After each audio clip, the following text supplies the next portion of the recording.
Buenas tardes a todos.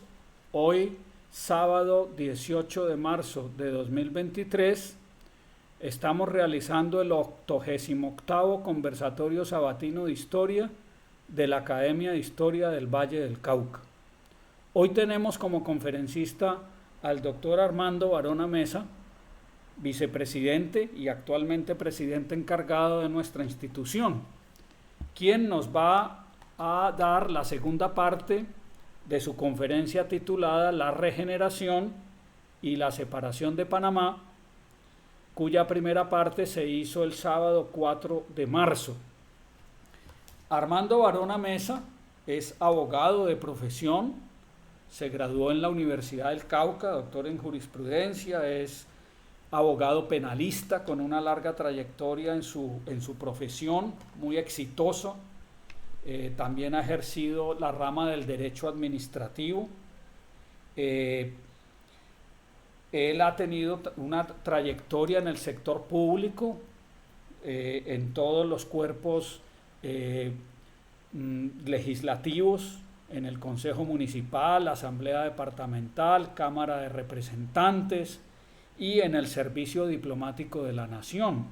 Fue embajador de Colombia en las Naciones Unidas, embajador de Colombia en Polonia, fue alcalde, estuvo alcalde encargado de Cali, siendo secretario de gobierno municipal, estuvo encargado de la alcaldía.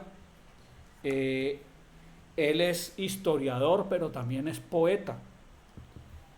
Su trayectoria como historiador tiene obras en todos los personajes de la historia nacional y también de la historia universal.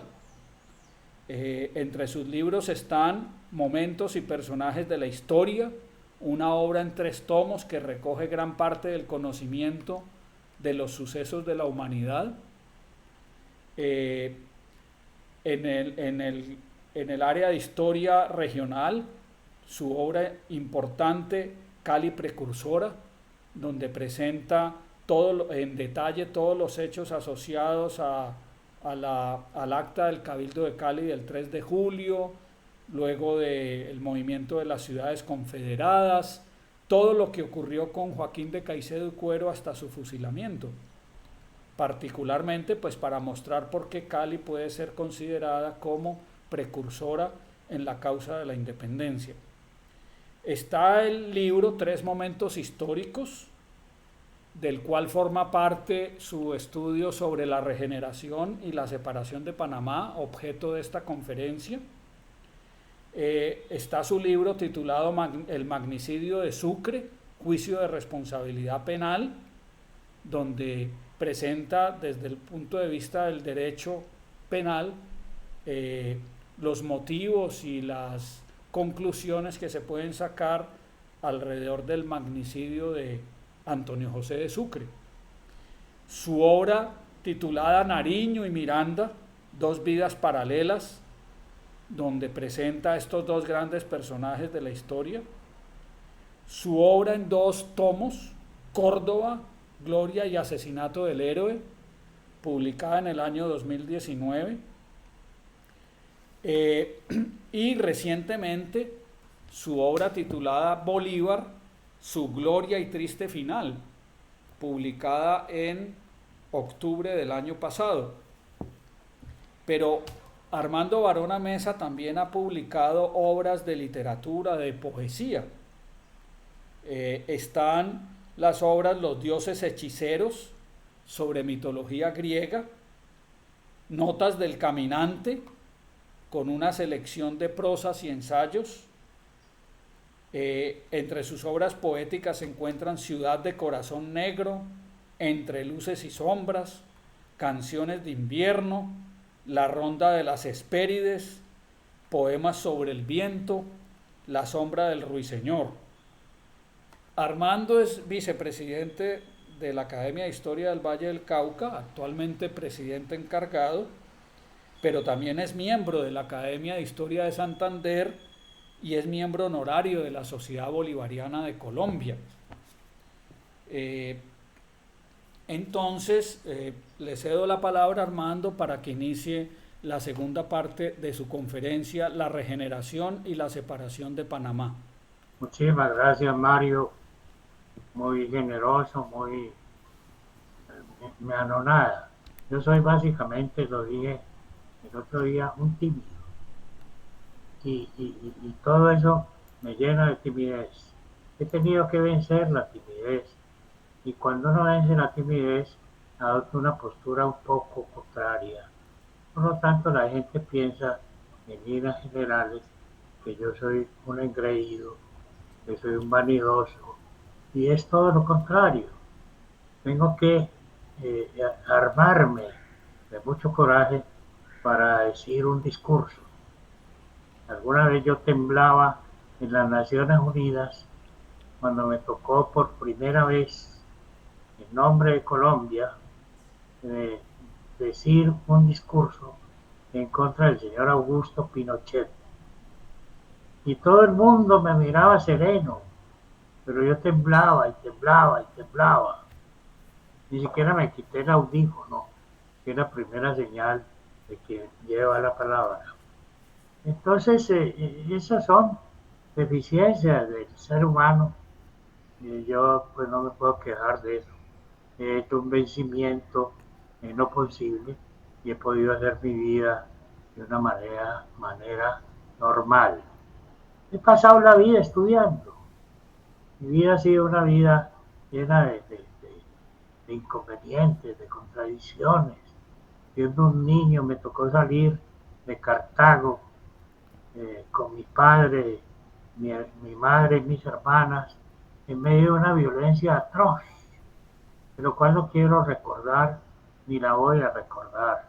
Todo hace parte del olvido piadoso que debemos tener los colombianos que hemos sentido el azote, el yugo brutal de un temperamento de unas gentes que aman el crimen. Eso yo lo estudiaba en psicología. Aman el crimen y se estimulan con el crimen y quién es mejor en poder agotar la vida de alguien. De ahí pues que Colombia haya tenido tantas guerras civiles desde la época de Bolívar. Y Bolívar, a pesar de que los venezolanos creían que los colombianos, nuevos granadinos, no eran buenos para la guerra, Bolívar tuvo que inventarse el cuento.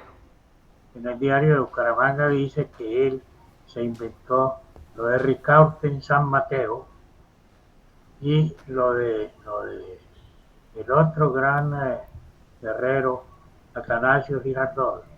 Eso lo inventó Bolívar para que los venezolanos creyeran en el poder de los colombianos, pero no había tal. Los venezolanos tenían ese espíritu guerrero, brutal. Los colombianos o los granadinos no se iban atrás. De modo que todo eso fue cuando se terminó en 1830 la vida del Libertador. La guerra siguió, en toda parte había guerra, y cada cual se levantaba y se ponía las insignias de general y lucían unos vestidos que no eran unos vestidos propiamente militares, sino unos vestidos de alamares, que son los vestidos que usan los diplomáticos, sobre todo los embajadores. Aquí acudían a eso y se mostraban arrogantes y tenían su espada. Cada vez la espada podía ser más puntuda o más larga, como la que acabamos de ver aquí. En fin, y se crearon un mundo de guerras y guerras duras. Hubo un hombre que se fastidió de todo eso, fue Núñez. Y Núñez logró irse, fue nombrado nada menos que por Mosquera, y Núñez se fue primero de cónsul en El Havre y en Inglaterra igualmente. Pero nombró Mosquera embajador, pero el salario era muy bajo, el dinero no le alcanzaba para poder salir de cónsul. a Núñez. Finalmente Núñez llegó y una cosa que es muy significativa tener en cuenta,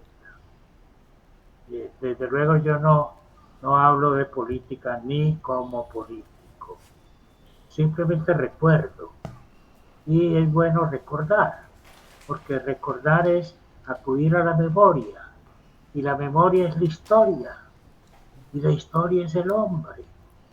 De modo que cada cual sentimos que no solamente nuestra vida y nuestra conciencia, el estado de conciencia, sino la de todos los demás, hace parte de esa historia.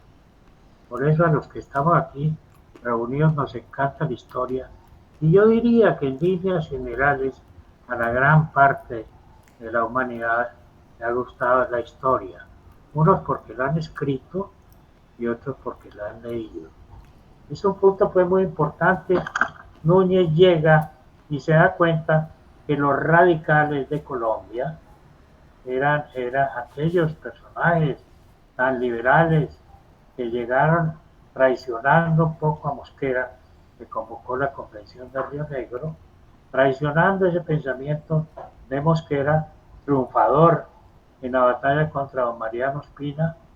Entonces, ellos crean un Estado absolutamente insignificante, de no intervención.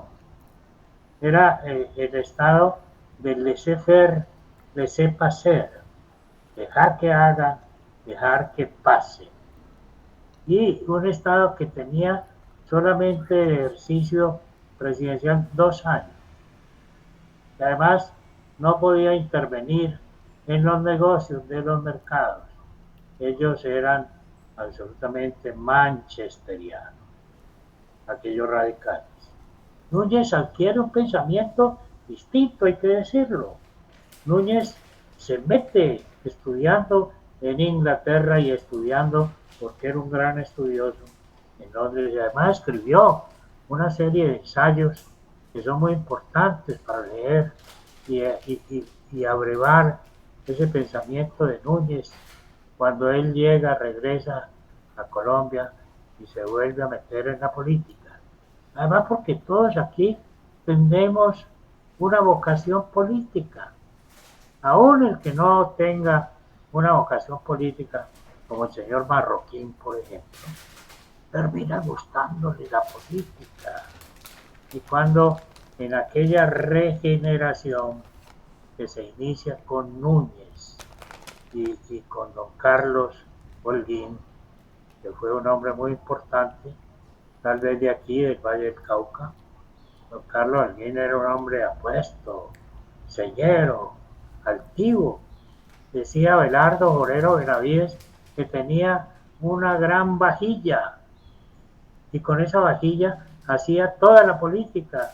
Don Carlos Holguín y quedaba arribita del Palacio de San Carlos, la casa de él, con una vajilla más luminosa y más importante que la del Palacio.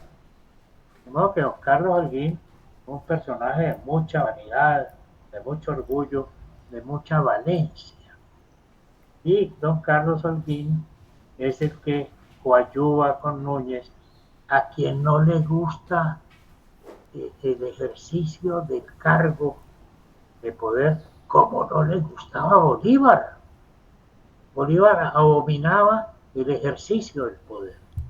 Muchas veces lo escribió y lo dijo Bolívar. Núñez era igual más o menos y le gustaba su tierra caliente. Y como se había casado o tenía unos amores con una mujer casada y él mismo lo era, en aquella república muy apegada a tradiciones y cosas religiosas. Entonces Núñez, miren ustedes, este punto no lo he leído mucho, pero lo he pensado. El mismo Núñez, que en Bogotá no tiene recibo, ni él ni su señora Soledad Román, el mismo Núñez regresa a Cartagena, y allí en una casa lejos de las murallas, en los extramuros ni siquiera de la ciudad, sino de un charco que había mucho tiempo frente a la casa. Allí Núñez se refugia, pero ejerce el poder a través de doña Soledad, que maneja un telégrafo. Ella aprendió a manejar un telégrafo. Y algunos se han atrevido a decir que fue doña Soledad Román quien ganó la guerra del 85. Esto es posible que así haya sido con ese telégrafo y moviendo huestes conservadoras que manejaban muy bien las armas, además las tenían. Entonces, Núñez pues llega allí, está atento. Cuando ya ha muerto don Carlos Holguín, entonces recoge, empuña el poder. Otro hombre que no tenía gusto por el poder. Era nada menos que don, don Caro, señor Miguel Antonio Caro, que tenía además, hay que reconocerlo, un repliegue en su interior. Era de una gran vanidad y de un gran sentido de su propio valor. Pero nunca salió de Bogotá, no conoció el mar y era un tipo de mucho equilibrio mental, siendo gran gramático. Marroquín también lo era. Entonces él se inventa, Núñez, no, Caro, se inventa el cuento para una sucesión presidencial de poner a un viejito, bien viejito, que era nuestro paisano San Clemente, y lo puso de presidente a pesar de que ni siquiera podía ir a posesionarse, y no lo pudo hacer. Solo un tiempo después fue y lo posesionó la Corte Suprema. Él no era de la política, había sido presidente de la Corte Suprema en el Estado Soberano del Cauca, pero también había sido presidente de la Corte Suprema de Justicia. Era un jurista.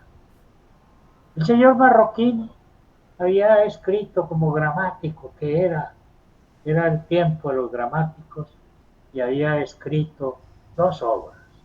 Una, La perrilla, y aquella perrilla al fin, cosa es de volverse loco, no pudo cazar tampoco al maldito jabalí.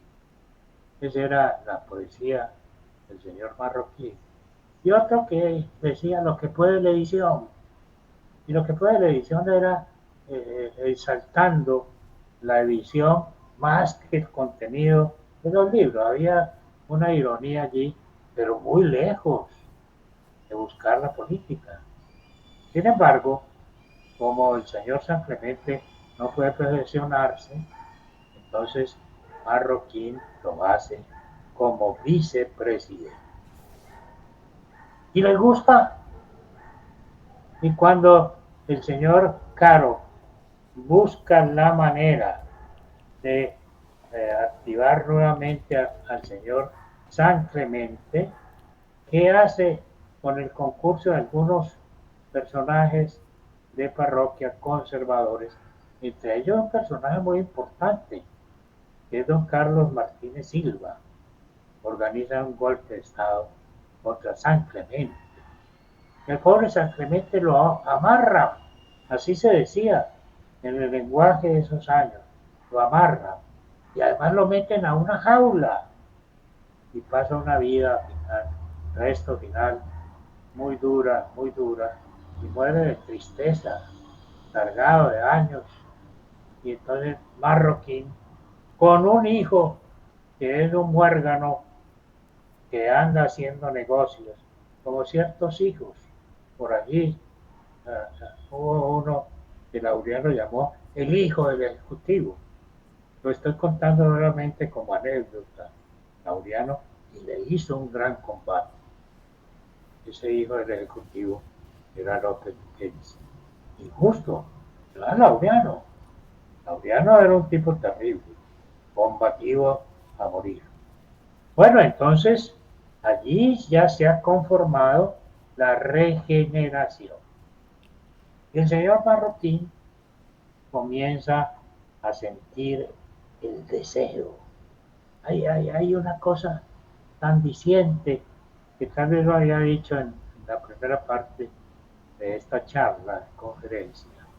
Y es que un día la vieja casona de San Carlos le llega que viene nada menos que de Panamá eh, eh, el, el, el general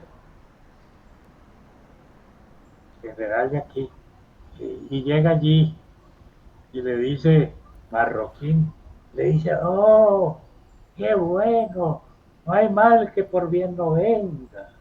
Cierto, se lo separó Panamá, pero tengo el privilegio de volverlo a ver a usted, mi gran abrazo y una taza de chocolate.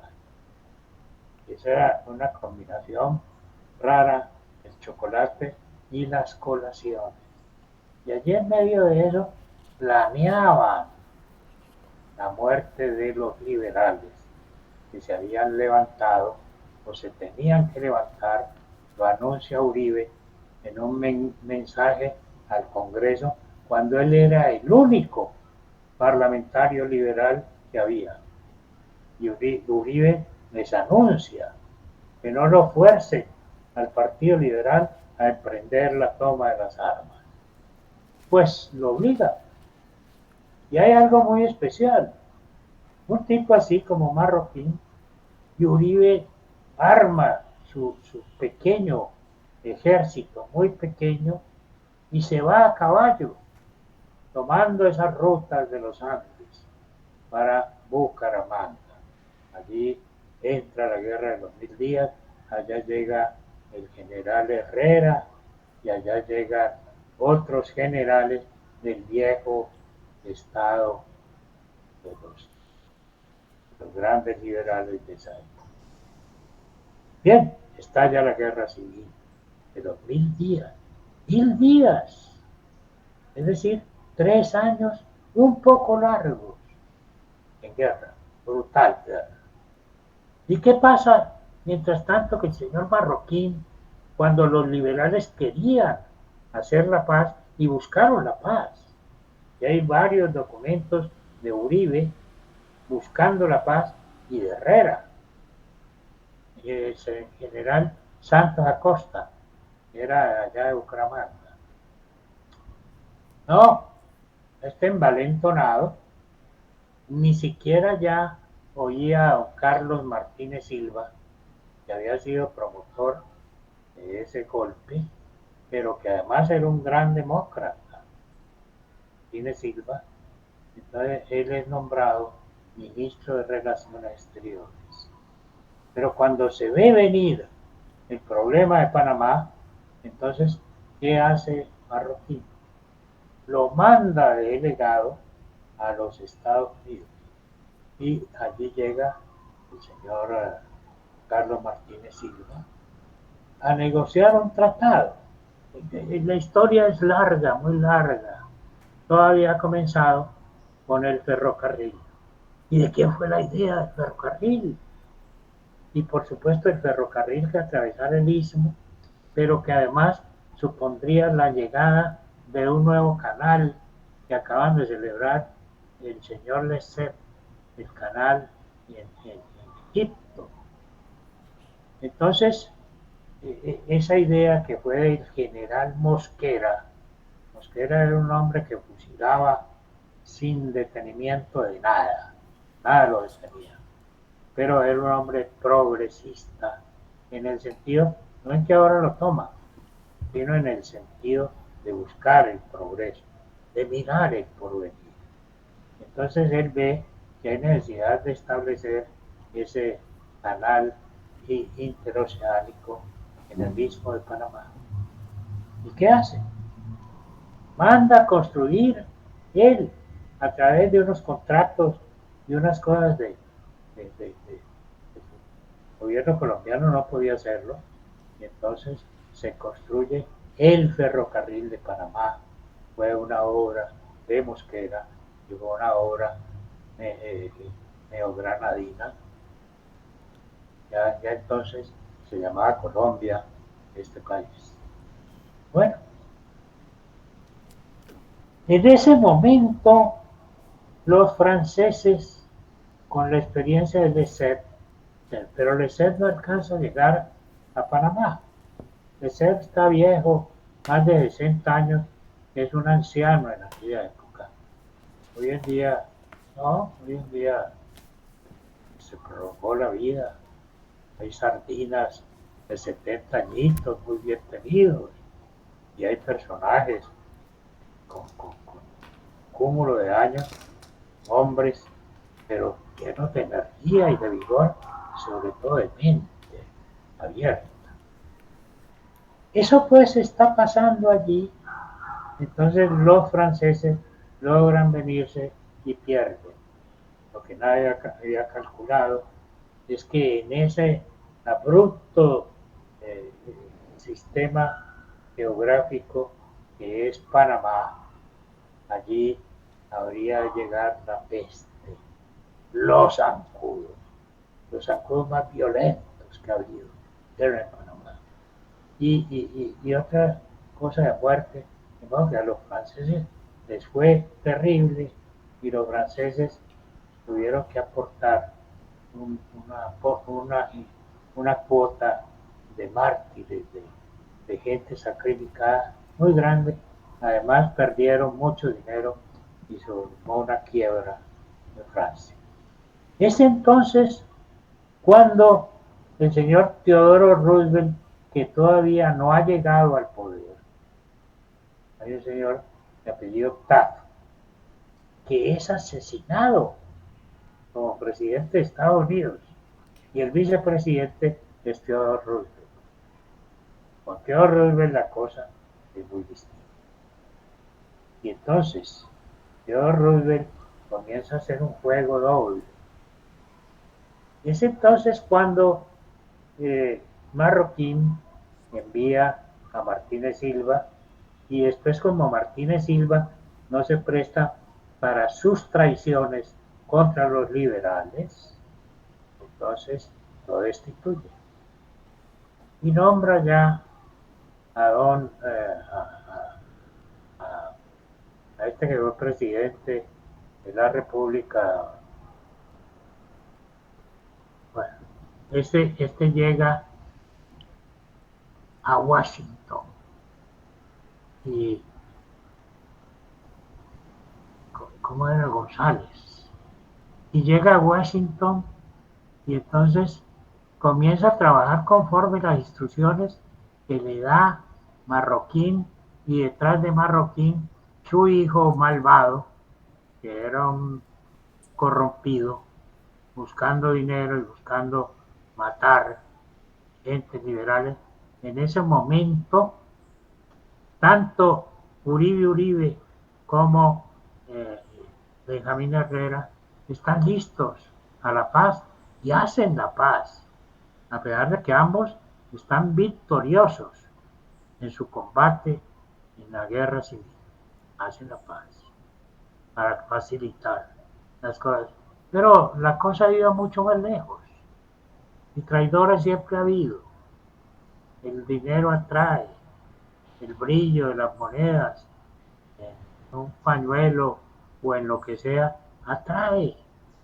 Y el ser humano está listo a eso. Entonces se organiza con un señor de francés de apellido Pinot Varilla. Ese señor ha estado metido desde los franceses en Panamá.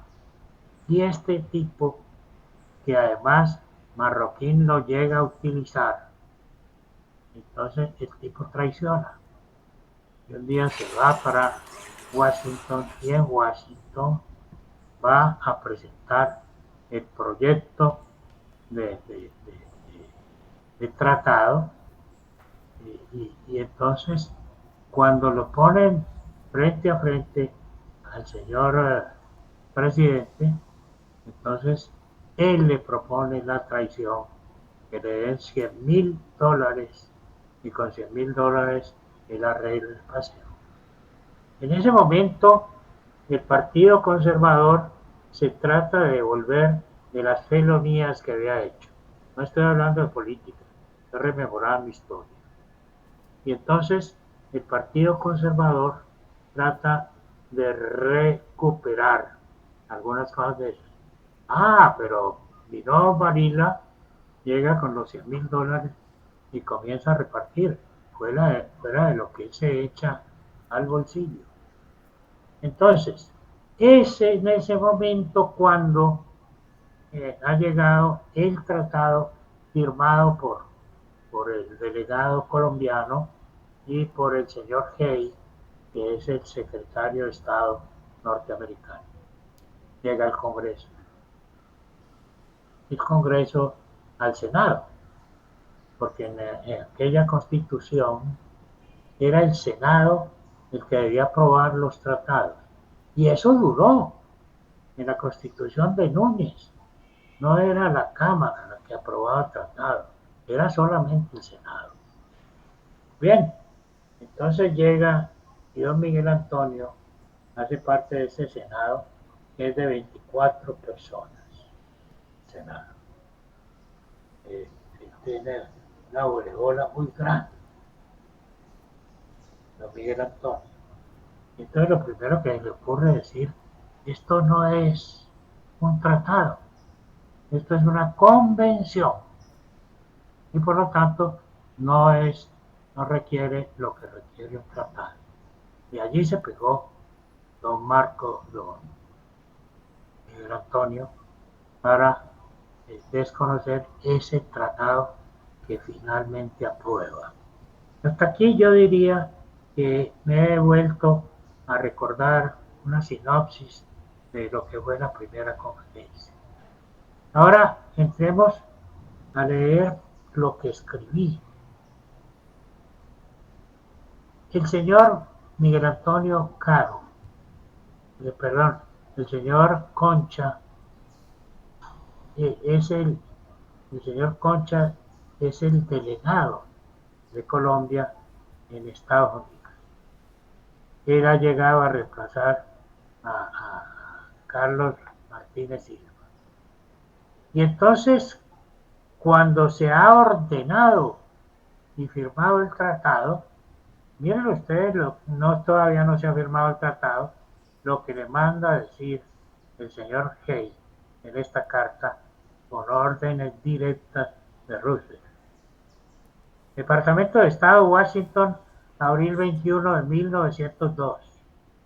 Señor, tuve el honor de recibir el 11 del presente vuestra atenta carta y memorándum en la cual están contenidas todas las modificaciones propuestas por vuestro gobierno al proyecto de tratado que tuve el gusto de entregaros hace 4 meses. Es tan urgente apresurar una finalización que me permitiré tratar inmediatamente cada una de las modificaciones por primera vez presentadas por vuestra excelencia, ahora sin contestar en esta ocasión las cuestiones referentes al tratado de 1846. Había un primer tratado de 1846 y en ese tratado estaba el pensamiento de Mosquera y otras cosas muy importantes. Era el que regía como un gran patrón. El presidente ha considerado con mucha atención si puede admitir la enmienda que consideráis tan importante para vuestro país, la sustitución del primitivo artículo 23 al último artículo 23. Deseoso de manifestar de una manera indudable la buena voluntad de esta nación para con Colombia, el presidente Roosevelt me autoriza para decir que si todas las demás estipulaciones se aceptan a satisfacción de los Estados Unidos, consentirá él en la sustitución del artículo 23 del primer instrumento al mismo artículo del 18 de junio de 1902, pero de otra manera esa aquiescencia no tendrá lugar. Además, os remito adjunto un memorándum en que contesto pormenorizadamente las diversas modificaciones que proponéis y también una copia en limpio del tratado que se redacta en conformidad con dicho memorándum y esta nota. Respetuosamente, me permito sugerir que vuestro gobierno no demore más indicar cuál de las alternativas del artículo 25 elige para incorporarlo al tratado. Servíos aceptar, señor ministro, de nuevo la seguridad de mi alta consideración, John Hay. Esto pues hasta allí uno encuentra que efectivamente Roosevelt le metía su empujón y codazos al asunto. John Hay era un diplomático, manejaba la cosa con un lenguaje diferente al que la manejaba Roosevelt. Pero hasta allí los pactos que estaban planeados era que los Estados Unidos tendrían derecho a construir el canal y ese derecho se extendía hasta los 100 años. O sea que 100 años después el canal tendría y la tierra, la zona del canal tendría que regresar a Colombia. Voy a adelantar un poquito con dolor algo que me tocó vivir. Cuando me cumplieron esos 100 años, en el año 1999, y yo estaba en el Congreso y me tocó ir en una comisión a Panamá. Acababa de cumplir el Tratado Torrijos-Carter. En ese tratado se mantenía enhiesta la cuestión de los 100 años y Panamá le hace el recibo frente al gobierno de Estados Unidos del territorio Panamá, del canal. Y en ese instante nosotros los colombianos, en representación de Colombia, lo que teníamos era el dolor en el pecho de saber cómo la intolerancia de don Miguel Antonio había hecho posible que perdiéramos a Panamá. El tratado, pues, de borrador había pasado escrito en limpio y con forma. O sea que prácticamente las negociaciones habían quedado terminadas y los Estados Unidos habían aceptado las observaciones colombianas, pero exigían de modo perentorio la firma a la mayor brevedad. El tratado Herrán-Hay. El doctor Tomás Herrán queda encargado de negocios el 12 de diciembre. Tomás Herrán era el hijo de Pedro Alcántara Herrán. Concha Luis, el presidente Concha Luis. Bueno, Concha regresa a Colombia en compañía de otro gran colombiano que corriendo el tiempo también ocuparía, José Vicente Concha, también ocuparía la jefatura del Estado, Ramón González Valencia.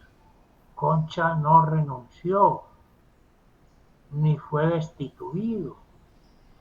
Concha, ante el proceder del señor Marroquín, con un gesto patriota, lleno de valor y de coraje, era un hombre admirable y un gran jurista, abandona el cargo, haciéndole saber a Marroquín por qué.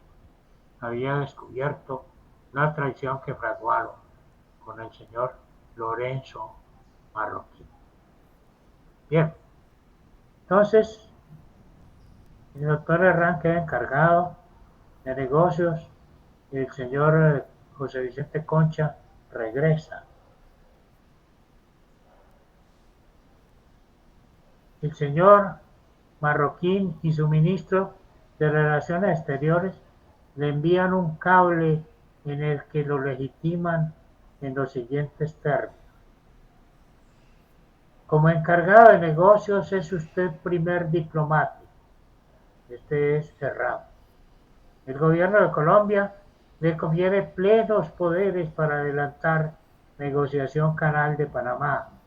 Haga lo posible por obtener 10 millones de dólares de contado y 600.000 renta anual y todas las ventajas posibles de acuerdo con instrucciones anteriores. Exija declaración por escrito de que el gobierno de los Estados Unidos no mejora propuesta si este fuera el caso y firme tratado con la cláusula indispensable de que éste queda sometido a lo que determine el Congreso de Colombia. El próximo correo llevará ratificación poderes. Córdoba continúe legación. ¿Qué ha pasado? Que esa constitución del año 86, que duró tantos años por las modificaciones, esa constitución le daba la potestad al Senado, bajo la dirección de Núñez entonces, para que el Senado aprobara o desaprobara los tratados públicos. Es decir, el señor Hay había aceptado esa propuesta. Y en el momento en que se produce la aprobación del tratado por este poder que le manifiestan el 22 de enero al ministro Herrán, el señor Marroquín, entonces Herrán firma. Y el negocio es aprobado inmediatamente en el Congreso, en el Senado de los Estados Unidos. Y luego pasa para el canje. Eso tiene unos trámites. Primero se efectúa el canje. Estados Unidos manda su tratado aprobado y Colombia manda el suyo, también aprobado cuando esté aprobado. Hasta allí es lo que ordena la Constitución y eran los trámites diplomáticos de todo el mundo. Bueno, eso se hace. Pero llega aquí y ¿qué pasa en ese Senado de 24 personas? Se levanta iracundo don Miguel Antonio. Don Miguel Antonio ha sido ya 3 veces presidente de la República en plena regeneración, no habiendo sido elegido nunca, pero era el designado o era el vicepresidente, y así llega allí. Tiene un gran poder ante el Partido Conservador y ante la regeneración, a pesar de que el señor Marroquín ha sido elegido con concurso de algunos liberales y de unos que se llamaron históricos, entre los cuales estaba Martínez Silva, Carlos Martínez Silva, para que habíamos tocado tangencialmente antes. Bien, entonces el diplomático colombiano firmó al otro día un lacónico mensaje que decía: Washington, 23, Buenaventura, 24 de 1903. Tratado firmado hoy aceptando ultimátum 10 millones y 250 mil dólares de renta, que era una indemnización muy pequeña, por cierto, que hacía el gobierno de Estados Unidos. Hay que recordar y meterse a la cabeza que el tesoro estaba en rines. Lo más que había hecho Marroquín era buscar un empréstito para con ese empréstito comprar armas en Estados Unidos y venir a liquidar a los liberales a pesar de las manifestaciones que habían hecho tanto Herrera como Uribe de querer la paz. Eso a Marroquín no le importó. Y frente a esa traición fue que el doctor, eh, el segundo, el doctor no aceptó y renunció a su puesto sin mandar una nota siquiera y se vino el doctor Concha. Bueno, entonces Herrán firma el tratado. Había logrado más que duplicar la renta. Pero ese mismo día 24, el señor Marroquín, siempre alelado e irresoluto, seguía dando bandazos. Una última orden ya tardía rezaba. Bogotá, enero 24 de 1903. Señor doctor Tomás Herrán, Washington. Muy estimado amigo, el señor Paul y yo hemos dirigido a usted un cable en esta misma fecha en que le hemos dicho que no firme el tratado relativo al Canal de Panamá sin recibir nuevas instrucciones. Nuestras circunstancias han cambiado mucho. El triunfo sobre la revolución ha dado al gobierno el poder y el prestigio que antes podía faltarle por la duda que se abrigaría en los Estados Unidos y en todas las partes sobre el cual había de ser, por fin, la entidad política dueña del istmo. Cualquiera lo entiende y lo ve. ¿De qué manera, cuando ya se había hecho la paz con los liberales, en las circunstancias en que ocurrieron, el señor Marroquín primero levanta y dice que fue un triunfo de su partido, es decir, de él contra los liberales, lo cual es sin duda alguna una gran mentira. Segundo, cuando le ha mandado la autorización al señor Herrán para que firme el tratado, aquí se está corriendo. Es una forma muy descarada en esto que estoy leyendo, como el señor le da las órdenes de que no apruebe el tratado. No lo firme. Entonces, ¿qué pasa? Que ya el pobre Herrán, que era un hombre muy joven, segundo secretario, el pobre Herrán queda mal, muy mal. ¿Ante quién? Ante el gobierno de Marroquín y ante los Estados Unidos. Lo que vale fundamentalmente es la palabra. De ella depende el honor y un país depende de su honor.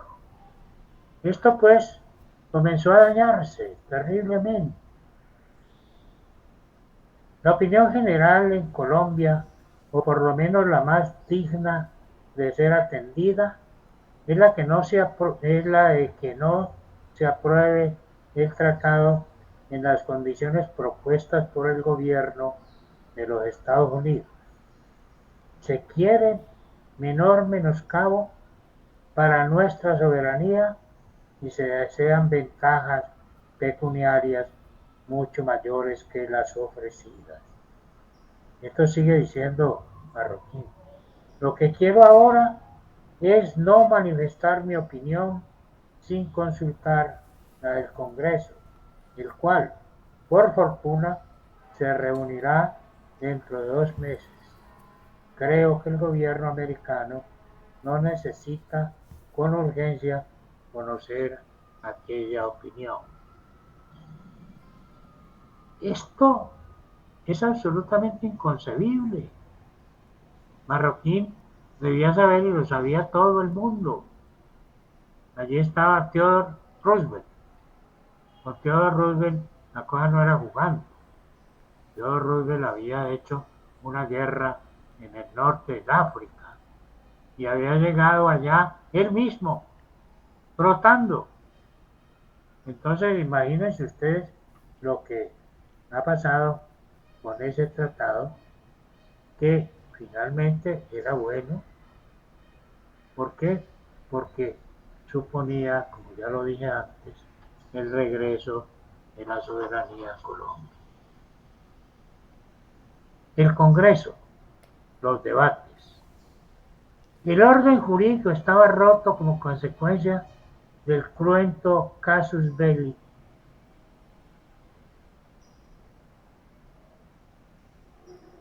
El casus belli en el que discurrió nuestra historia por 3 años. El golpe de Estado, la pobreza, la desolación, la muerte y el atraso eran las características del país. No hubo congreso por un largo espacio de tiempo.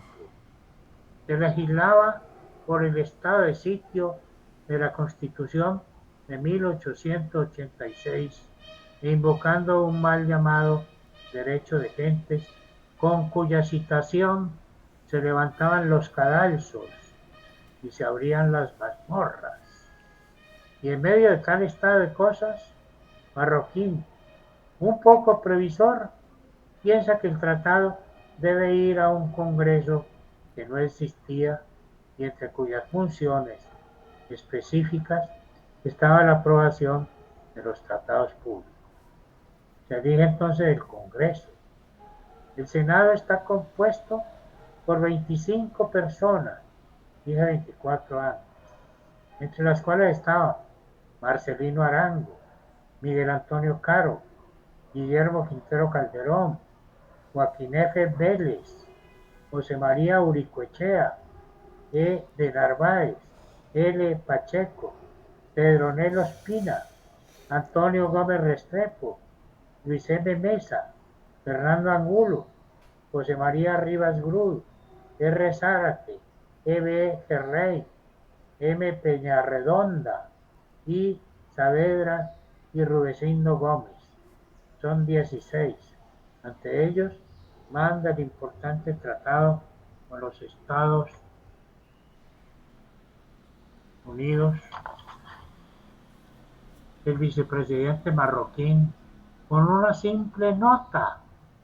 O sea que tales senadores eran los encargados de decidir en definitiva la suerte del Canal y de Panamá como parte integrante de Colombia.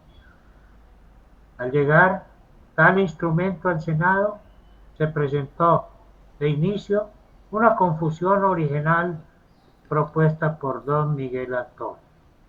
Además, lo que manda el proyecto que manda al Senado el señor Marroquín no está firmado por él, no tiene firma. A un Senado compuesto por esos personajes muy importantes. Al llegar tal instrumento al Senado, se presentó de inicio una gran confusión propuesta por don Miguel Antonio, lingüista, semántico, gramático y envenenado. No se supo a ciencia cierta si se trataba de un tratado o de un convenio o convención. El gobierno mismo había estado siempre en esa perplejidad que a la luz del derecho internacional no ofrece dificultad alguna en su entendimiento. Era, por supuesto, un tratado público entre dos naciones. Y una cosa final, el encargado del poder, señor Marroquín, bien por casurro y para lavarse las manos o por imperdonable olvido, no lo firmó al remitirlo al Senado, en donde estaba en su atalaya rencoroso, soberbio y taimado el señor Caro, cargado de odio contra el usurpador marroquí. Entre tanto de Panamá llegó un plebiscito de adhesiones al tratado que vale la pena estudiar para entender con cuánta ligereza e irresponsabilidad se obró. Ese mensaje dice: Panamá, 19, Buenaventura, 19 de junio 1903.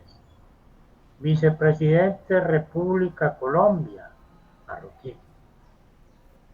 Bogotá. Colombianos residentes y nacidos istmo sin distinción colores políticos, consideramos vital importancia la aprobación tratado de Ran-Hey, que consulta intereses y aspiraciones actuales y futuras. Y probar tratado cuando trabajase hacer adoptar vía Nicaragua, ya habíamos dicho cómo los de Nicaragua aspiraban a que por allí hicieran el canal, y bastó que aquel parlamentario, aquel tramitador de proyectos mostrara una fotografía de un volcán al lado del canal del lago de Nicaragua. Con eso fue suficiente para que nadie le midiera al canal por allá. Entonces, eso se ha superado. Improbar tratado cuando trabajase hacer adoptar vía Nicaragua equivaldría a decretar la ruina del istmo, causando mal sin reparación y sin medida, y daría origen a sentimientos antipatrióticos. Suplicamos, comuníquelo, Congreso, correo lleva original. Esto es lo que están mandando, repito, los nacidos en Panamá el día 19, el 9 de junio.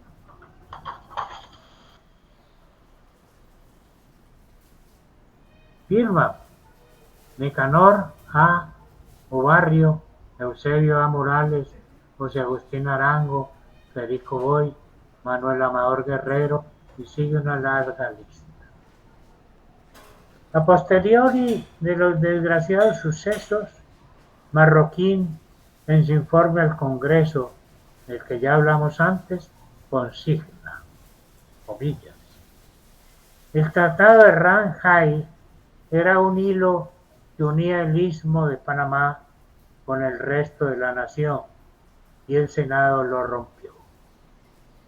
El Senado colombiano rompió ese vínculo el 12 de agosto de 1903, al votar la no consideración del tratado. Votó la separación del istmo de Panamá del territorio parte. Pero la historia le será benigna, porque el acto de su negativa no fue otra cosa que la interpretación del sentimiento nacional, porque el representante de los Estados Unidos, al dirigir una amenaza contra Colombia de parte de su gobierno, al declararle que la representación nacional no podía deliberar, al declarar en nombre de su nación que el tratado era irreformable, hacía imposible toda modificación que lo hubiera hecho viable, y pretendía arrancar a este cuerpo su soberanía con el mismo desenfado con que nos arrancó luego la de Panamá. Será, sigue comillas, será favorable el fallo de la historia para él, dice Marroquín, porque no pudo prever, como no lo preví yo, como no lo previó ningún colombiano, que el gobierno de los Estados Unidos uniera la astucia de la zorra a la fuerza del elefante para despojar a la débil, inerme y desgraciada Colombia. Cierra comillas, es el mensaje de Marroquín a aquellos ciudadanos panameños. No creo que ese fallo haya dado todavía, y tampoco creo que sea favorable a estos personajes del tinglado. Cierto es que de nada servirá que se señalen responsabilidades tardías que no llegan a la estatua de don Miguel Antonio Caro, ni a la infausta memoria del autor de la perrilla. Pero necesario es que la historia señale y diga cuánta culpa les cabe a estos dos personajes que tanto daño dejaron al país sangrante y descuartizado. El trámite en el Senado, el rechazo y la separación de Panamá. Los debates fueron candentes. El historiador Eduardo Lemaitre, tal vez quien mejor ha estudiado esta parte de la historia patria, describe como a continuación se anota lo que fueron los debates, comillas. Muchos fueron los argumentos y argucias con que el señor Caro y sus seguidores, entre los cuales en primer lugar, esto hay que decirlo, estuvieron los representantes al Congreso por Panamá, el senador Juan B. Pérez y Soto, panameño, y el representante Óscar Terán. Atacaron en forma demoledora aquel documento del Senado. Cuestionó Caro de primera entrada la capacidad legal de aquel Congreso que se reunía en sesiones extraordinarias para discutirlo. Exigió que las sesiones en que se discutieran fuesen ordinarias y públicas. Insistió en que el tratado fuera firmado por el señor Marroquín personalmente. Sostuvo que en el presente caso no se trataba de un tratado, sino de una simple convención que era cosa distinta y que el Senado no discutía convenciones sino tratados en regla, con la firma del presidente y su ministro de Relaciones Exteriores. Y en fin, adelantó un resonante debate que duró varios días sobre el punto clave de toda la cuestión, el de la soberanía colombiana en la zona del Canal. Caro y su colega, el senador panameño Pérez y Soto, proclamaron y demostraron en discursos llenos de patriotismo y a la vez de sarcasmo que la fijación del término de 99 años para la concesión a los Estados Unidos sí era prorrogable a opción únicamente de estos. Constituía en la práctica una falacia y equivalía en la práctica a la pérdida de nuestra soberanía sobre aquella valiosísima parte de nuestro territorio. Continúa diciéndole Metz, comillas. La impresión que aquellos debates produjeron fue, como puede suponerse, inmensa. Hasta los mismos amigos del gobierno quedaron anonadados y entre el público en general la opinión contraria al contrato se generalizó. Cierra comillas de la cita del señor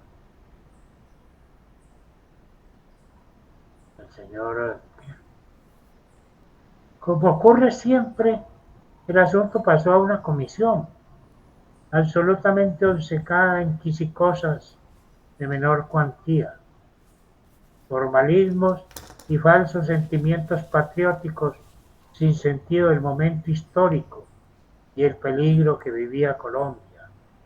Pasaron por encima aún de un telegrama muy importante de alerta que envió desde Washington Philippe Pinot Varilla, el antiguo gestor ante el gobierno norteamericano del proyecto de Panamá, en el que advierte las terribles consecuencias que podía tener la no aprobación inmediata del tratado. Dice comillas. Sea, observa el francés, la pérdida de todo camino conquistado y prórroga indefinida y al fin, febrero próximo, cuando el tal Congreso muere, se refiere al Congreso estadounidense, no está todo votado y arreglado, sea la creación de acontecimientos internacionales gravísimos, los cuales resultaría que el canal se haga en Panamá contra Colombia en vez de hacerlo con ella amistosamente. Cierra comillas, divino. Hay que observar que esta redacción era la redacción de unos telegramas, que eran los que se usaban entonces, y se acortaban las palabras y se hacían contracciones. El mismo historiador Lemaitre remata el pasaje con estas notas de inmenso dramatismo. Volvemos a la cita de Lemaitre.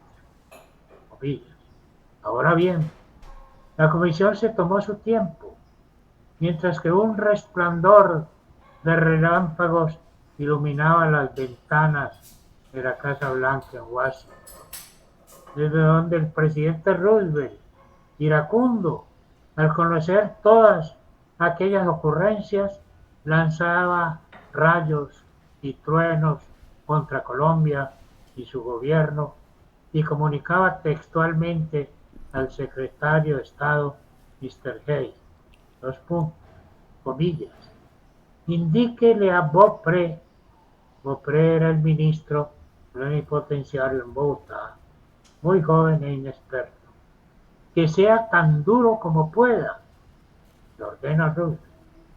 Esas despreciables criaturas de Bogotá deben entender de qué modo están comprometiendo su porvenir.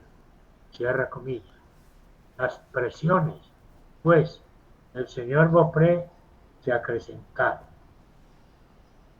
Sigue comillas. Así, el día 1 de junio de 1903, dos informes, uno de mayoría y otro de minoría, firmado por el senador panameño Juan B. Pérez y Soto, fueron llevados a la sesión del Senado. El informe del senador por Panamá, doctor Pérez y Soto, era un verdadero botafuego contra el proyecto del tratado, una larguísima requisitoria contra todas y cada una de las estipulaciones de este, ante las cuales veía con horror el peligro, la codicia y la maldad de los yanquis americanos, al tiempo que la vergüenza, la falta de patriotismo y la cobardía de los colombianos que lo habían prohijado. Sigue comillas. Por su parte, el informe de mayoría, en el fondo, era con... Pérez y Soto, hay que anotar, que fue de los primeros que llegaba a Panamá, se volteó y le dio la espalda a Colombia y adoptó todas las medidas de traición sobornadas que allá habían adoptado.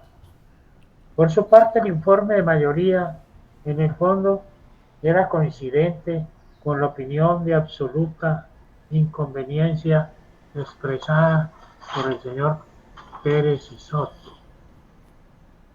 Pero en vez de proponer la aprobación inmediata del tratado, sugería la posibilidad de introducirle modificaciones, entre las cuales estaba la de que toda la concesión otorgada a los Estados Unidos no debería establecerse como traspaso ni siquiera temporal de dominio, sino a manera de servidumbre a perpetuidad. Siguen las comillas. El pupitrazo improbatorio no se hizo esperar. Después de nuevas y furiosas embestidas, Caro hizo presentar por uno de sus seguidores un proyecto de ley por el cual, después de varias consideraciones, entre las cuales la muy principal de que por causa de la convención que se discutía, si se llegaba esta a aprobar, quedaría establecida la coexistencia de dos poderes públicos, uno nacional y otro extranjero en una parte del territorio nacional, etcétera, etcétera, se decretaba, comillas, no se aprueba la preinserta convención. Hasta allí pues llega la cita que estamos viendo. Puesto a votación y cerrada la discusión, el proyecto fue negado por unanimidad de 24 votos. El único senador que cobardemente se había salido del recinto pretextando enfermedad era el senador de Panamá, José Domingo de Ovaldía. Eran las 6:15 de la tarde del día 10 de agosto de 1903. Cierto es que hubo intemperancia, iracundia y ofensas de parte del señor Roosevelt.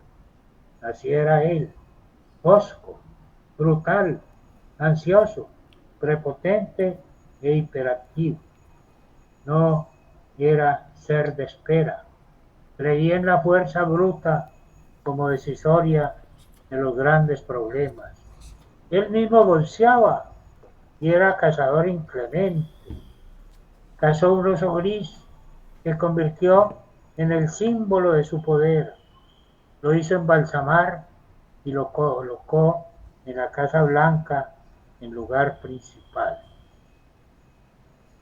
Los americanos dicen que fue un gran presidente, pero los débiles sentimos su brazo de oso estrangular la frágil garganta de América Latina. Ese Roosevelt habría de celebrar con un banquete los resultados de Panamá y comería un gran pastel con el mapa de Centroamérica que él partiría por el Istmo. Mas lo cierto es que los senadores sabían, primero, de la debilidad en que nos encontramos, segundo, de la capacidad para obrar como finalmente obró el presidente norteño, y tercero, que todo estaba anunciado con signos alarmantes en los que todo jugaba menos la fatalidad. Los días siguientes de agosto de ese año augural del siglo XX pasaron inquietos, pero tranquilos. Estados Unidos manifestó, según nota de RAM, que no intervendría en el territorio del Istmo sino en defensa del tráfico del ferrocarril. Marroquín nombró gobernador a don José Domingo Ovaldía, de quien se conocían sus inclinaciones separatistas, y comandante del Batallón Colombia con sede en Panamá, al general Esteban Huertas, boyacense radicado en el Istmo. Ovaldía comunica su posesión el 21 de septiembre y anuncia que ha calmado los ánimos separatistas. Todavía el 31 de octubre, Ovaldía envía cable en que dice que la gente panameña está de parte del gobierno de Marroquín. Marroquín envía entonces, por vía de prudencia, al general Juan Beto Barr, que está en Barranquilla, al mando de 500 hombres del batallón Tiradores. Viaja a marchas forzadas en el barco de guerra colombiano Cartagena. El 3 de noviembre llega al alba a territorio panameño y se prepara desde Colón para seguir a Ciudad de Panamá por tren. Es un hombre valiente, pero candoroso. Y se encuentra entonces con un coronel americano de apellido Challer, que es el superintendente del ferrocarril. Entonces en forma galante, le halaga la vanidad. General, usted va a viajar en este coche especial para altas personalidades y sus soldados lo harán a continuación en uno de los vagones que estoy disponiendo. Y el hombre se instala en el lujoso vagón con sus mayores oficiales. Viaje seguro y cómodo, pero es un oficial privado de su tropa, de lo cual no se da cuenta. En Ciudad de Panamá lo recibe el gobernador Ovaldía y el general Huertas, quien le rinde honores y lo hace reconocer por la tropa. Lo invita a almorzar suculentamente y a la hora de la siesta, sondoliento, es puesto preso con su estado mayor por un oscuro oficial a las órdenes de Huertas y conducido a los cuarteles de la policía, desde donde se entera de todo el desenvolvimiento de la revolución.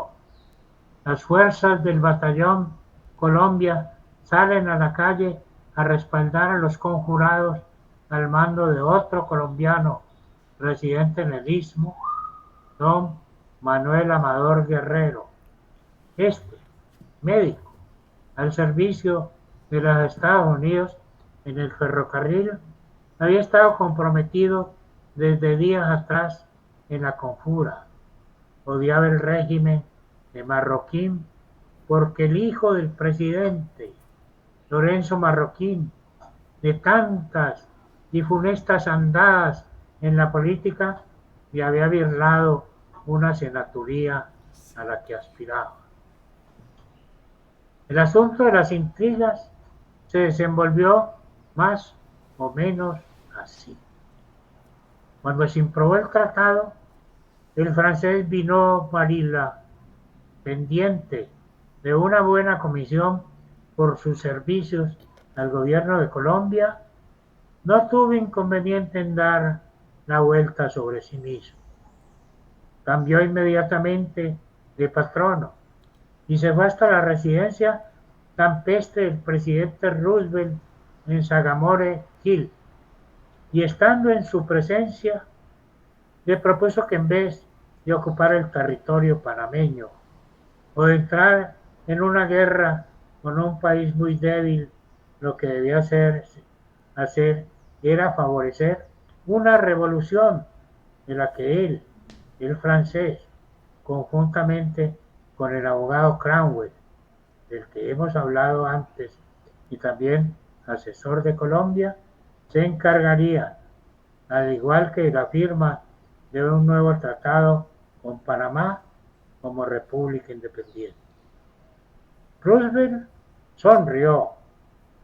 Sabía que frente a él tenía a un verdadero bribón, pero entre bribones se entiende cuando los intereses coinciden.